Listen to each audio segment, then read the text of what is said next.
નામ તમારું? મારું નામ દાસ દેવમોહન. ઓકે. અને તમે કેટલા ટાઈમથી કેંગન વોટર પીવો છો? દોઢ બે મહિનાથી. દોઢ બે મહિનાથી. હા.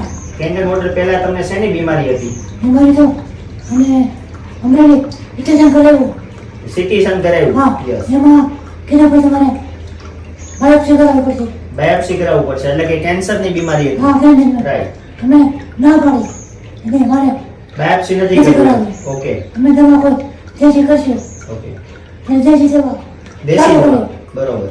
અમદાવાદ તે પછી મારા બંધ છે માણસ છે બરોબર. કોણ રહે છે બરોબર. એને અમને કીધું ભાઈ પાણી છે અહીંયા હું લેતો પાણી તો પાણી પીધા પેલા હાથમાં બહુ નતો નીકળતો. અવાજ બોલી નહોતા શકતા. પાણી પીતા પહેલા બાપુ બોલી નહોતા શકતા. હા. હવે તમે જોઈ શકો છો કે આટલો અવાજ નીકળે છે. હવે બોલી લગાય એટલે તો પાણી સારું રાખવાનું છે.